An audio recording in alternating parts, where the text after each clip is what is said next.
Πρόγραμμα με τοποθέτηση προϊόντων. Εσένα θα έχω οδηγό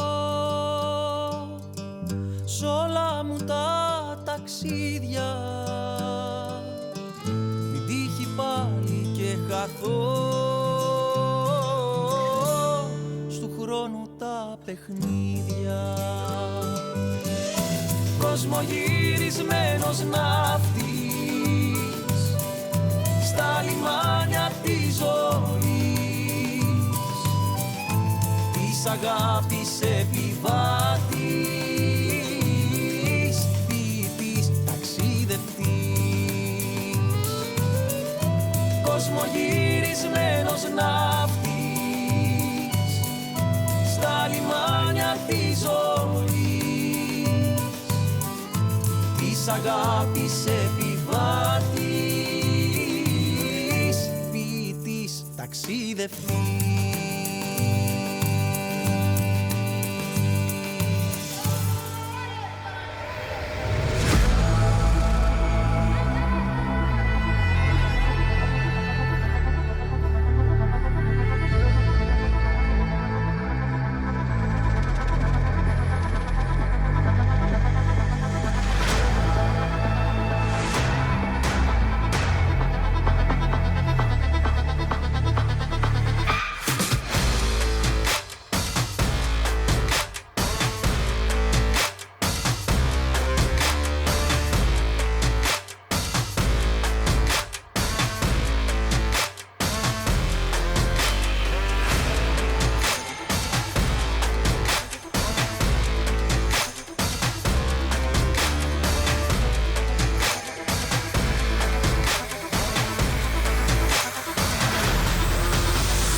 Είμαστε έτοιμοι για την πρώτη μας ξενάγηση, θα έλεγα, εδώ στην πόλη του Κίεβο.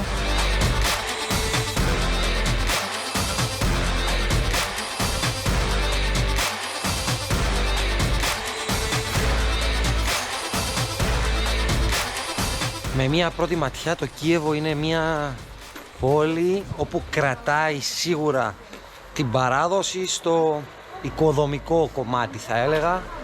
Παλιά κτίρια,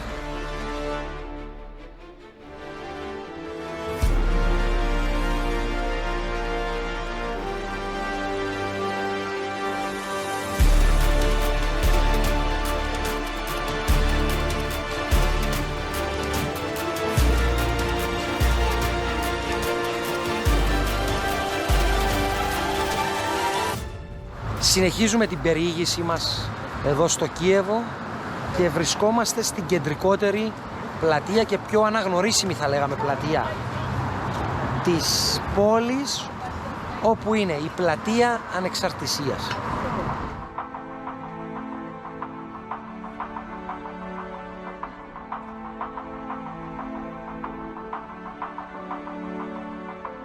Για να μαθαίνετε όλα τα νέα μας, ακολουθήστε μας στα social media, κερδίστε πλούσια δώρα και ταξίδια και διαμονή σε πολυτελή ξενοδοχεία σε όλη την Κύπρο.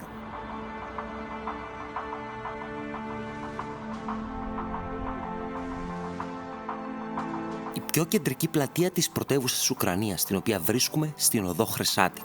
Το σημερινό της όνομα το οφείλει στη διάλυση της Σοβιετικής Ένωσης το 1991 και την ανεξαρτοποίηση της Ουκρανίας.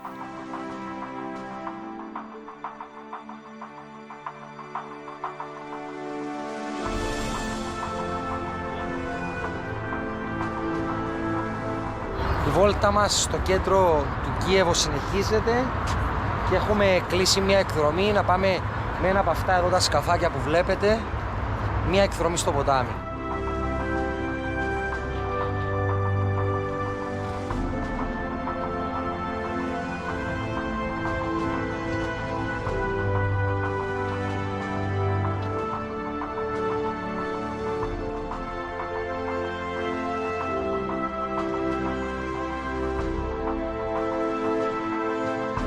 Η Ουκρανία μέχρι στιγμής μας έχει μαγέψει. Αναμένουμε τις επόμενες μέρες να είναι εξίσου και ακόμη καλύτερα.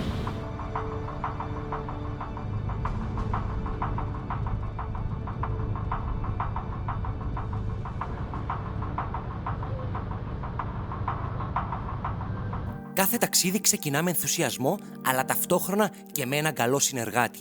Ασφάλιση ατυχημάτων από την Altius Insurance για να είμαι σίγουρος. Εδώ είμαστε ασφαλισμένοι.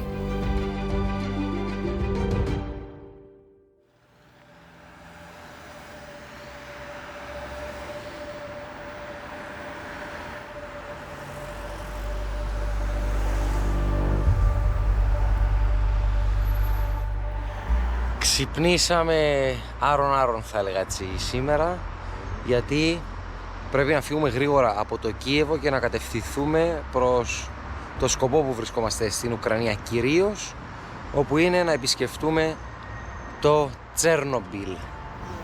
Ο τοπικός μας συνεργάτης έχει έρθει να μας παραλάβει εδώ μαζί με το λεωφορείο και αυτό που πρέπει να κάνουμε είναι να του παραδώσουμε τα διαβατήρια μας και να υπογράψουμε κάποια χαρτιά ότι θα συμπεριφερόμαστε και όλα όσα θα κάνουμε στην περιοχή του Τσέρνομπιλ θα είναι κάτω από τους κανόνες και με σεβασμό στο όλο σκηνικό.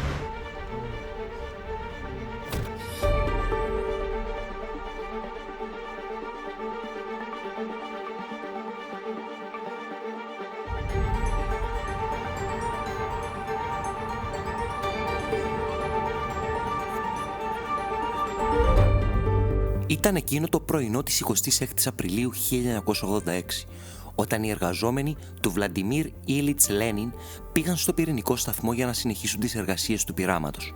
Έχω ανάγκη να μπω εκεί μέσα και να μάθω τα πάντα, όσα έγιναν και όσα ακολούθησαν.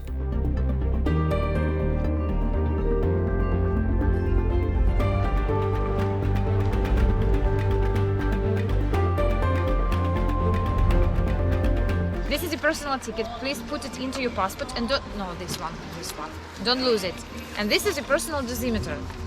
Put it on your chest. And please also don't lose it. Okay? It's expensive. Yes, 240 euro each. Μας έχει προμηθεύσει με τη στολή που πρέπει να φορέσουμε εδώ ο φίλος. Μπορούμε να τη βάλουμε πάνω από τα ρούχα μας, έχει πει.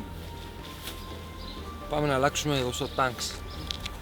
Behind that line, there are no passports.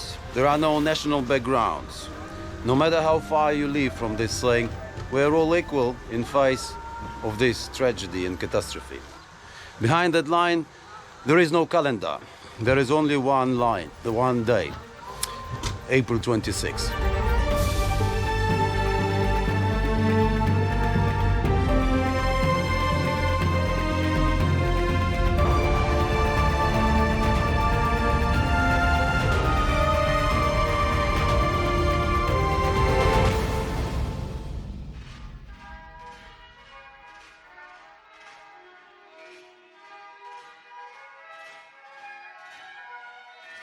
On this picture here, you see an instrument that humans apply each time a leak of radiation takes place. Name of the instrument is zoning. But please don't get deceived by this picture. For USSR, it was not for the first time. When they came here, already they had protocols, rules, and they knew how to act. It was us who was stricken by surprise and horrified by magnitude of it. Please pay attention to the next board here. This is map of contamination, and you might get frustrated. Alex, how come? Contamination is one, but maps are three. But pay attention. There are three maps for different three isotopes. This one for cesium-137, this one for strontium-90, and the third for all sisters of plutonium. At home I have a daughter. She is only 6 years old, and these are her favorite colors. Innocent child, she doesn't know that we adults apply these colors to mark poison. So in case of cesium-137, half-life makes 30 years. Add up a zero there. 3 centuries this poison will stay. Strontium-90, half-life 28 years. Add up a zero there, please. 280 years this poison will be here. And of plutoniums, my favorite is the byproduct of air-K reactor, armor plutonium, 238. Plutonium-238. Its half-life makes 24.5 thousand years. Do not be humble, please add up zero there. 2,450,000 years. There are areas here where there'll be no life again. Πολλαπλές εκρήξεις στον αντιδραστήρα εκτείναξαν το κάλυμά του, το οποίο είχε βάρος 1.000 τόνους και ήταν φτιαγμένο από ατσάλι. Αυτό είχε ως αποτέλεσμα να διασκορπιστούν στον αέρα τεράστιες ποσότητες ραδιενεργού υλικού, το οποίο ταξίδεψε με ταχύτητα φωτός στις γύρω περιοχές. Επί 10 μέρες, τα καύσιμα που συνέχιζαν να καίγονται απελευθέρωναν στην ατμόσφαιρα ραδιενεργά στοιχεία της τάξεως 200 βοβών σαν αυτή της Χιροσίμα. Ειλικρινά, δεν μπορώ να φανταστώ την έκταση της καταστροφής που αντίκρισαν την επόμενη μέρα.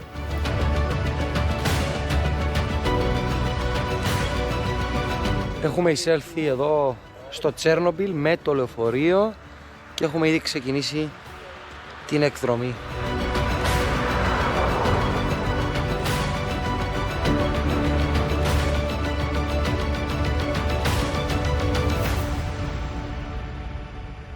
So, keys to understanding of this citation from Bible that I'm about to read to you.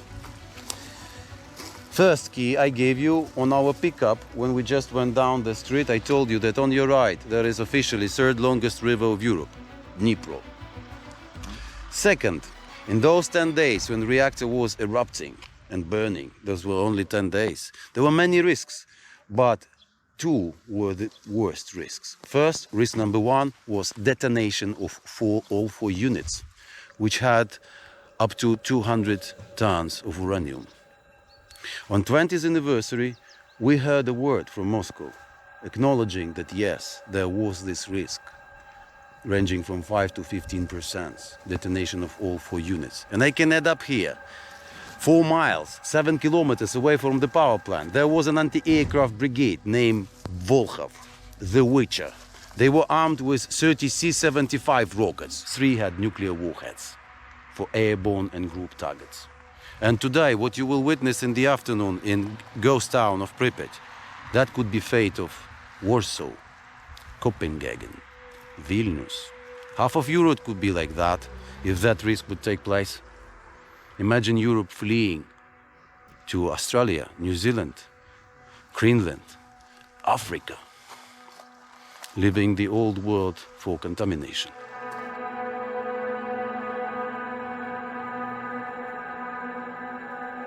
It didn't happen, and the second biggest risk, what I want you to know, that the poison could get to the aquifer, and then poisoning Pripyat River, Dnipro, Black Sea, Mediterranean. If you have any doubts as per capacities of this poison to migrate with water, please Google map of Pacific after Fukushima. That is an ugly picture.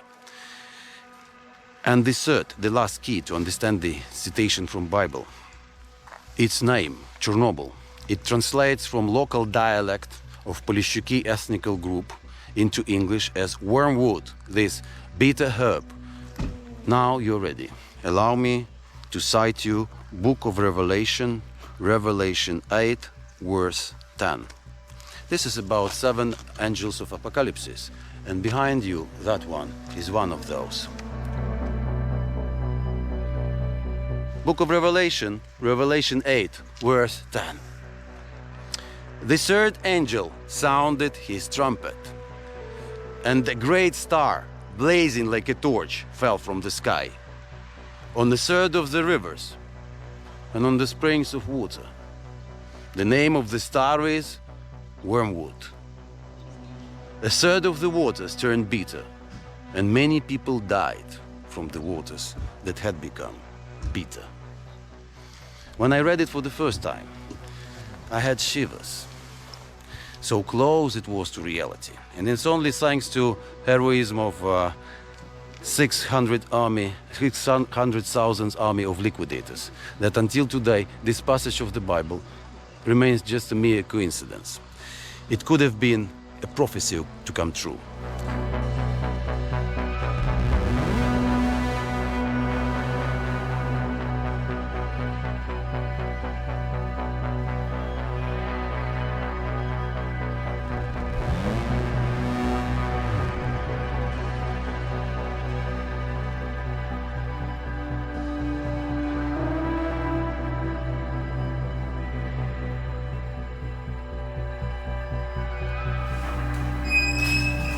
Please enter.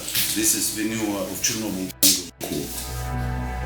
The first key to understand Chernobyl is the fact that Chernobyl never had its justice. There was only one kangaroo court, which took place in June of 1987, when all of the zone was encircled by army and everybody evacuated, with no victims and witnesses allowed. Empire put on the bench of convicts here 3 scapegoats.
Απαγορεύεται ακόμη και να αφήσουμε τις κάμερες μας, τα drone μας, τα backpack μας στο δρόμο, στο πεζοδρόμιο, λόγω της ραδιενέργειας. Εντάξει, εκεί ξεφύγει, είναι πολύ περίεργη φάση. Κατά τη διάρκεια της διαδρομής μας μέχρι στιγμής, αν και είμαστε ακόμη στην αρχή, τα πάντα είναι άδεια. Δεν έχουμε δει σπίτι που ένας άνθρωπος να υπάρχει, είναι όλα εγκαταλελειμμένα και γενικά το σκηνικό είναι πολύ περίεργο.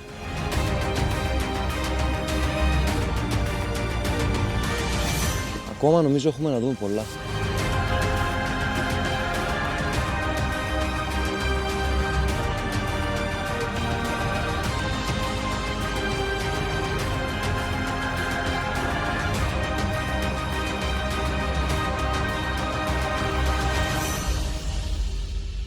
Περπατώ και αντικρίζω φύση, δάση, γρασίδι, λουλούδια και ποταμούς. Τίποτα εδώ δεν μαρτυρά την τραγωδία που διαδραματίστηκε. Παράλληλα, βρίσκομαι μπροστά σε εικόνες εγκατάλειψης. Καμία παρουσία ζωής και μία αίσθηση φόβου που με παραπέμπει σε ταινία τρόμου και που με κάνει να νιώθω σαν τον πρωταγωνιστή που δεν ξέρει τι τον περιμένει στην επόμενη στροφή.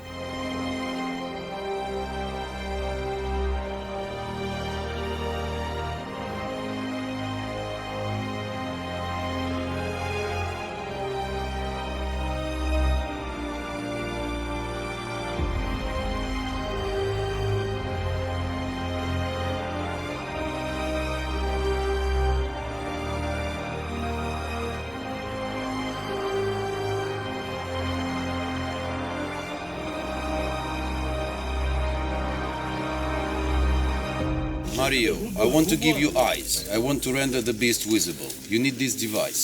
This is radiometer. You will use it always in this mode. This is gamma dose rate. These are microsieverts, and the readings that you see here is your effective dose that you get in this very place where you're taking readings in 1 hour. All right. Please. So here is 0.22. Yes. What is the number that is not allowed for humans to have when they hold this? I will command it this way. We have this low, which is really low here, because this base was deactivated by military 7 times, and we are standing, you see, on concrete and asphalt. That is a bit higher than in Kiev, which is normal for 10-kilometer zone. But even if you go in that forest, it will be already higher. Only because of deactivation of this base, it is that low. So I will keep it on me. Please do. So this one, tell me the radiation around. Yes, and the threshold so far here is only 1 sanitary norm. Next time you hear alarm, it will mean that it exceeded sanitary norm. Thank you. Safety first. Safety first. Φυσικά, εκτός από τους αυστηρούς κανόνες στο ντύσιμο, την υπόδηση και το τι μπορείς να αγγίξεις, μπορούν να σου παρέχουν μετρητές ραδιενέργειας, δοκάρια για να στηριχτείς, αλλά και συγκεκριμένο μονοπάτι που ακολουθείς. Μετά την έξοδο, οι ειδικοί προτείνουν ντους και πλύσιμο των ρούχων. Gentlemen, should you cross this perimeter 40 years ago, you would end up in basements of KGB. This used to be second security perimeter of 3. First was an invisible circle of 5 kilometers, embracing all of the base and made of camouflaged soldiers armed with Kalashnikov. And the third perimeter is there inside, which embraces only the military part of this town. And inside there was the radar, the command center with huge computer of 3 floors, and the bunker with backup command room in case of nuclear warfare. Μία δημοφιλή σειρά της HBO επανάφερε το Τσέρνομπιλ στο προσκήνιο. Αυτό είχε ως αποτέλεσμα ο κόσμος να θελήσει να δει από κοντά την περιοχή. Αυτό το είδος τουρισμού το ονομάζουν disaster tourism, δηλαδή όταν οι τουρίστες αρέσκονται στις πόλεις φαντάσματα. Ωστόσο, αν θελήσει κάποιος να βρεθεί εδώ, όλα είναι προκαθορισμένα, από το χρόνο και τη γραφειοκρατία, ακόμα και την ασφάλεια του εκδρομέα.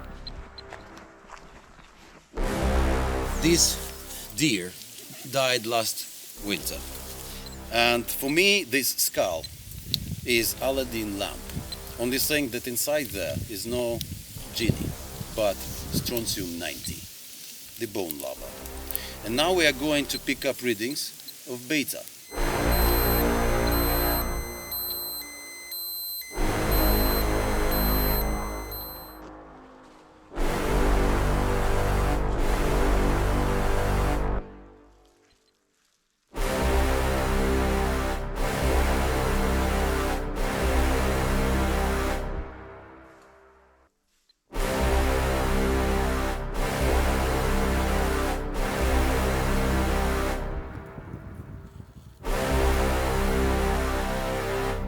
Και μετά από μια διαδρομή μέσα στο δάσος, μπροστά μας το ραντάρ.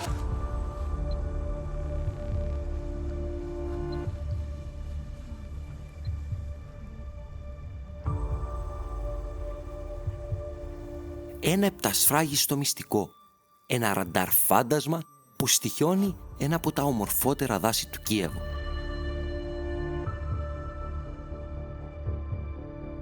Όσα και αν έχεις διαβάσει, όσες εικόνες και αν έχεις δει, όταν το αντικρίζεις από κοντά, ξεπερνά κάθε τι που έχεις φανταστεί.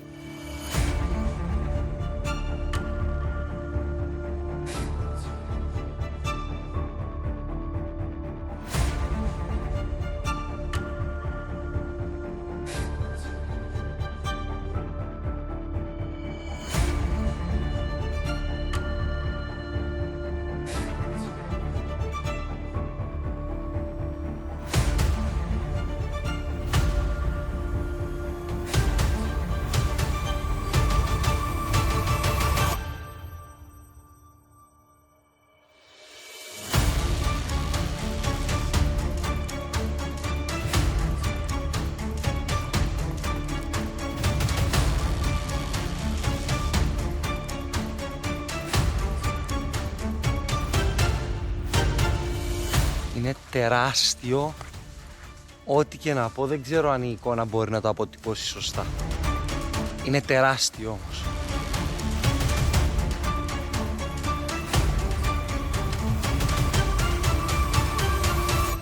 Εμείς την τότε εποχή ούτε στο σπίτι μας δεν είχαμε για να παίρνουμε σήμα αντένες.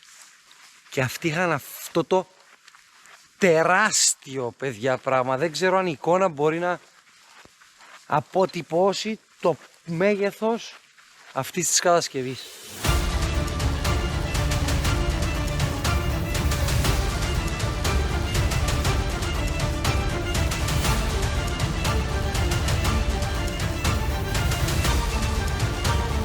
They built it over here, lying on the ground. Then they raised it. They used no crane. They used no helicopter. They were assembling it on the ground.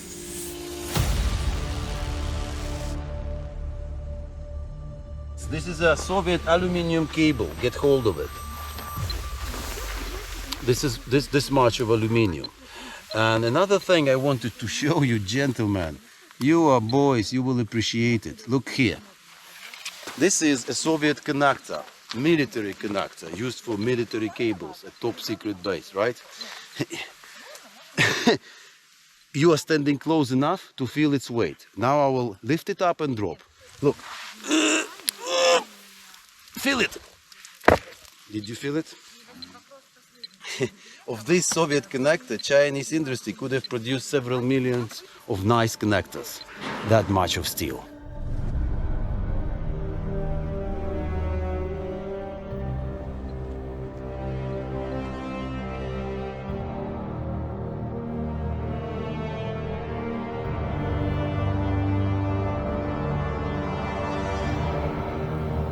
You see, inside of each of these pipes, there used to be another one. This one, made of ceramics. And you see there is an opening. And through all of this opening used to go a wire of palladium. Palladium, ladies know this, it's even better than gold. Αυτό το κτίσμα ξεκίνησε να κατασκευάζεται το 1972. Για να ξεγελάσουν τους εχθρούς τους οι Σοβιετικοί, έκρυψαν πίσω από το όνομα Ρωσικός Τρυποκάριδος και την παιδική κατασκήνωση που έδειχναν οι χάρτες της περιοχής αυτή την τεράστια στρατιωτική τους βάση. Αυτές είναι οι εμπειρίες, αυτά είναι τα ταξίδια φίλοι μου περιπέτειας με το αγαπημένο ταξιδιωτικό μας Pluton Travel. Ευχαριστούμε πάρα πολύ για αυτές τις εμπειρίες πραγματικά. Μαζί με την ύπαρξή του στην περιοχή έως και σήμερα, επιβιώνει και η έντονη φημολογία, η οποία μιλούσε για πλύση εγκεφάλου ή ακόμα και για τον έλεγχο των καιρικών φαινομένων από τους Σοβιετικούς. Ωστόσο, όσο η εικόνα του ραντάρ θα αποσυντίθεται στον χρόνο, οι φήμες θα μένουν φήμες και η αλήθεια θα χαθεί στα μαύρα κατάστοιχα της ιστορίας. This is entrance to the technological corridor that I told you friend before. But this is also very interesting wall. It bears inscriptions in scratching of those people who served here.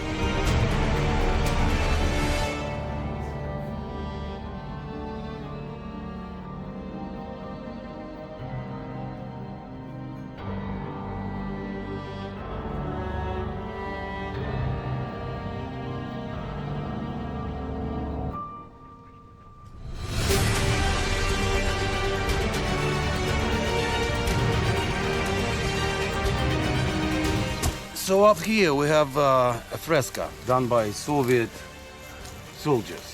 It schematically shows you all of roads, because we are in garages of the base, all of roads from that huge star in the upper right corner, which symbolizes Kyiv, capital of Ukraine, up to this place, bottom left corner, which is Atomograd of Pripyat. Today it's a nuclear ghost town.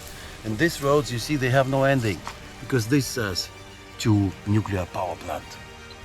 And where we are exactly here. This star symbolizes the base, Chernobyl 2, where the radar is.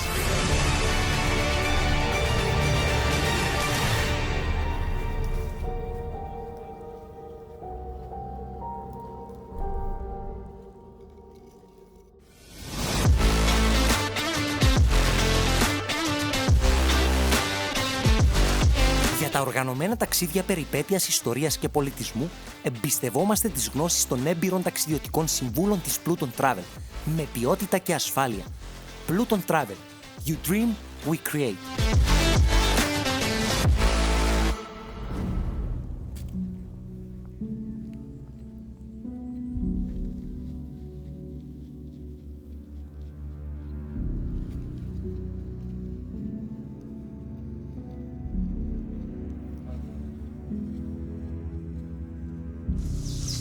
Παίζει το μηχάνημα ότι γι' αυτό μας είπαν ότι δεν μπαίνουμε στα κτίρια για αυτόν τον λόγο, ότι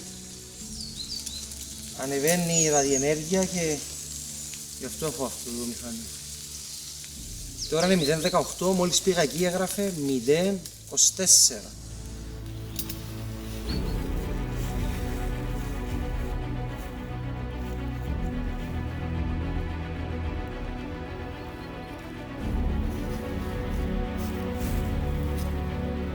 So this is what I hold in my hands, block of RAM of this computer. This building of 3 floors used to be a huge computer, ground floor for transformers and 2 other for circuit boards. And believe it or not, but this huge thing could only keep 256 kilobytes. Yes, and you see there were connections inside, each wire, this small stick. And this was work of Soviet ladies, because only them had enough of patience to collect it.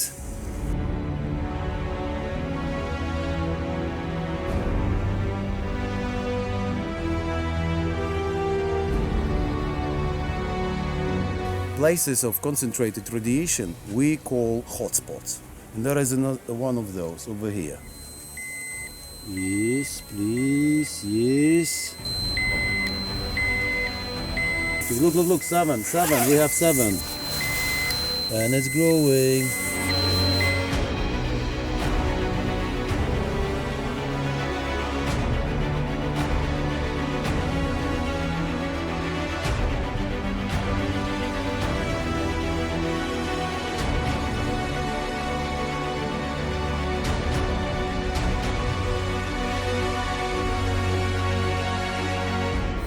Και βγαίνοντας από το δάσος, μετά που είδαμε το ραντάρ και όλα αυτά τα εγκατελειμμένα κτίρια, υπάρχει ένα σημείο όπου ο φίλος μας είπε ότι πρέπει να χτυπήσουμε τα πόδια μας πολύ δυνατά στο πλακόστρωτο. Σκεφτείτε ακόμη, χτυπάει ο πομπός από πριν, δες, και έχει πέσει. Χτυπάμε λοιπόν τα πόδια για να φύγει η σκόνη, γιατί το έδαφος έχει πάρα πολύ ραδιενέργεια. Πότε θα σταματήσει αυτό? Πρέπει να πεθάνει.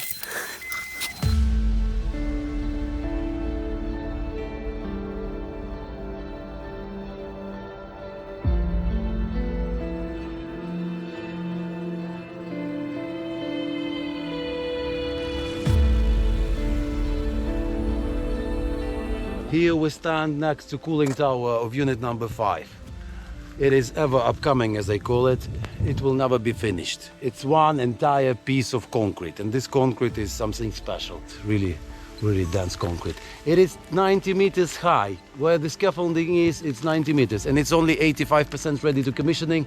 It was supposed to be cooling waters of unit number 5. First 4 units were cooling waters with the cooling pond. But at the time that they started building unit number 5, the cooling pond already was 24 degrees Celsius year round, and it could not cool any more waters. That is why the cooling tower. Be quiet and do not play with echo. No echo games. This thing is vibrating and those things are falling. You see that piece of scaffolding? Yes, anything which falls from this height of 90 meters pierces your skull through. So be quiet.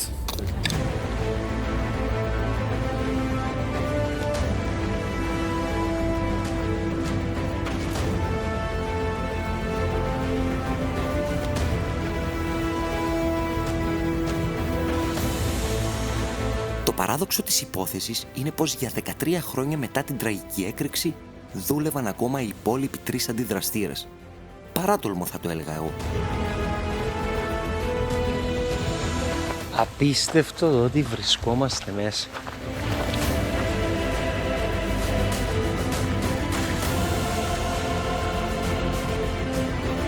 Θέλει πάρα πολύ προσοχή.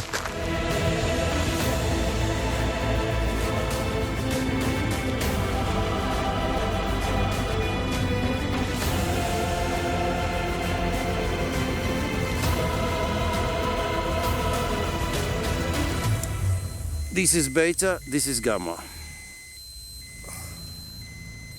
Gamma decay, beta decay. Oh, a spike. Have you seen it? Αυτό λοιπόν έχει το γρασίδι και τα φύλλα που πατάμε. Gamma, beta. 8,000, you see, 11,000, 15,000. Where is it? Over here. The gamma? This is beta. Beta. 18,000, 19,000, 20,000, 21, 23, 22. Ποιητής, ταξίδευτής.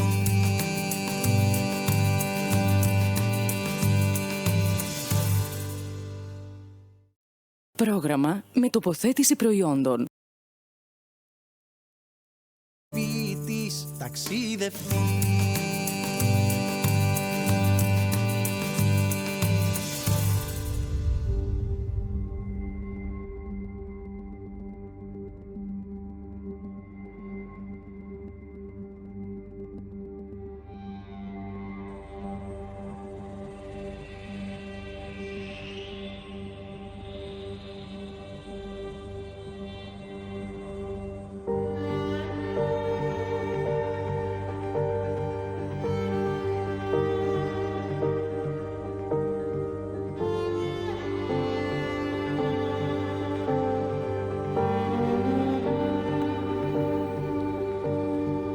So this is it, the biggest mobile engineering structure humanity ever built. Pray with all of my heart that it remains unique. Were you a god and should you take our planet in your hand and give a quick eye to it, you would notice only two things, the Egyptian pyramids and this thing behind me. Get hold of its scales, 108 meters high, 256 meters wide, 157 meters long. Statue of Liberty fits there inside totally with its base. First two levels of Eiffel Tower from Paris fits there totally. This thing is airtight. It doesn't let out. It only sucks in. There is difference of pressure. And you don't have to be engineer to realize this is not the ultimate solution. This is merely an umbrella which prevents precipitations from taking the poison deeper into aquifer and which will allow us humans to finally disassemble this problem safely. And problem is huge inside. Only of armor plutonium inside there are more than 100 kilos. 1 microgram of that substance is capable of killing human being. So there is enough of plutonium to kill 100 million people. So that is why we have here really strict anti-terrorist restrictions.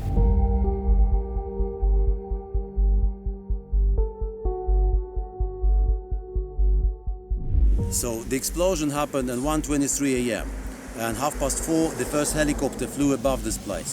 And what they saw from their windows was April lush green forest, scorched red by radiation. Behind my cameraman, there lies the area, the red forest, where we measure radiation in millisieverts. Readings are going higher. More. Behind that railway, they are in thousands, what you see here. Behind that railway lies the red forest.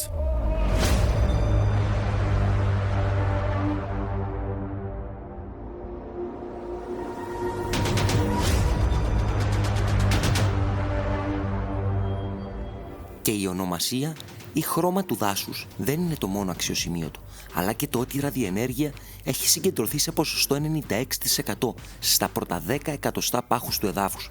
Απλησίαστο δάσος. Σίγουρα κόκκινη γραμμή για όλους.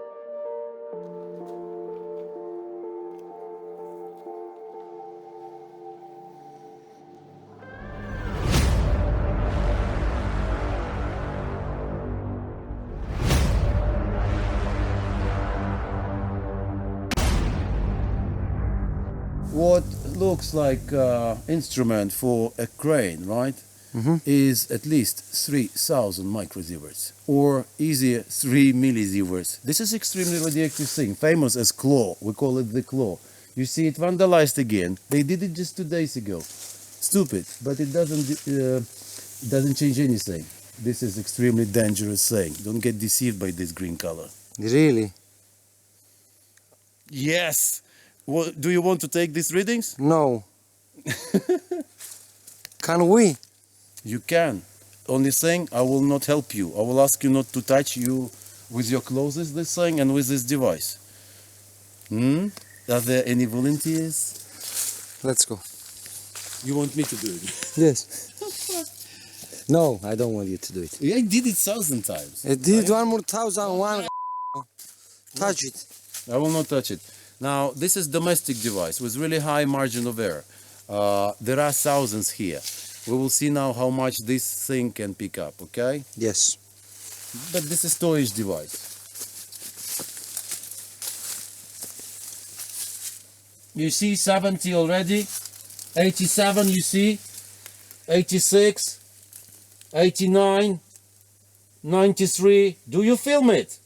Yes. Because I don't want to fry myself for nothing. You see? Come on, 100 we will have. Wow. 101, that's enough. That's enough. Sacrifices I do for my friends. Passengers. Heroes forever. Ωραία νομίζετε ότι είναι καλά εσείς εδώ που θωρείτε. You just got yourself an X-ray. Hold it. Για να μαθαίνετε όλα τα νέα μας, ακολουθήστε μας στα social media, κερδίστε πλούσια δώρα και ταξίδια και διαμονή σε πολυτελή ξενοδοχεία σε όλη την Κύπρο.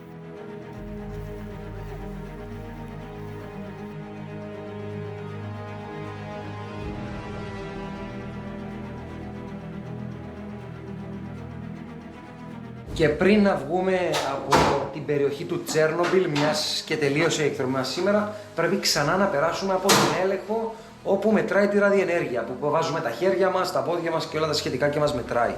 Τοποθετούμε λοιπόν τα χέρια μας αριστερά-δεξιά, τα πόδια μας να πατάνε καλά και κοιτάμε στο κέντρο.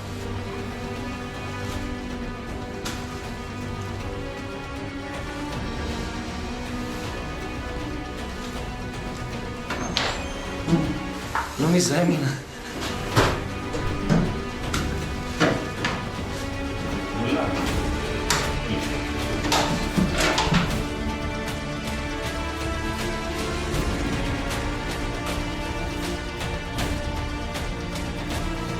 Ο σκοπός λοιπόν και ο στόχος που ήρθαμε στην Ουκρανία ήταν το Τσέρνομπιλ, ένας στόχος ο οποίος νομίζω δεν μπορούσαμε να βγάλουμε εις πέρας, να πω, με καλύτερο οδηγό. Ο τύπος που ήταν μαζί μας φανταστικός, με ασύλληπτες γνώσεις, θέλαμε συνέχεια να τον βιντεογραφούμε και αυτά που έλεγε είναι τόσο μα τόσο ενδιαφέρον πράγματα που είμαι σίγουρος τα είδατε κι εσείς και σας άρεσαν. Εάν ποτέ βρεθείτε στην Ουκρανία, συνιστώ να κάνετε αυτή την εκδρομή και είμαι σίγουρος πως αν ξαναβρεθώ εδώ και συζητώντας μαζί με το παιδί μου έχει πει ότι είναι καλά να κάνουμε και διανυκτέρευση, να μείνουμε στο Τσέρνομπιλ για να δούμε ακόμη περισσότερα πράγματα, αλλά και την ζωή που έχει το δάσος.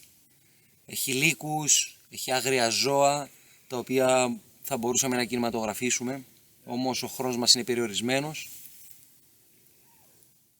Είμαστε όμως ευγνώμων για αυτά που ζούμε, για την περιπέτεια που ψάχνουμε να βάλουμε στην εκπομπή και νομίζω πως το Τσέρνομπιλ μας γέμισε με εικόνες, με ιστορίες και είμαι πολύ χαρούμενος γι' αυτό. Σκοπός και στόχος επετεύχθη.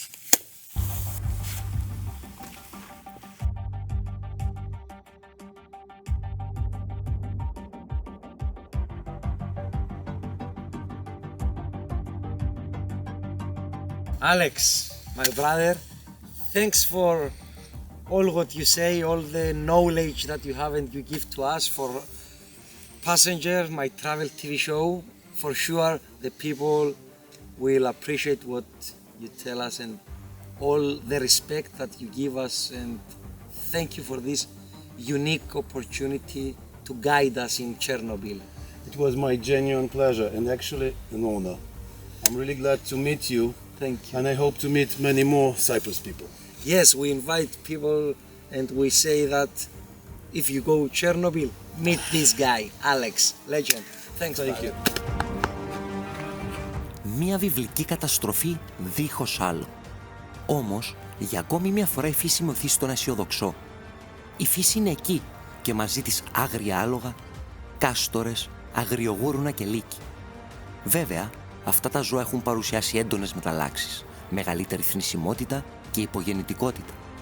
Όμως, και αυτά μαζί με τη φύση και τον άνθρωπο παλεύουν να ξεπεράσουν αυτό το σκόπελο και να δώσουν συνέχεια στη ζωή που περιμένει να ανθίσει.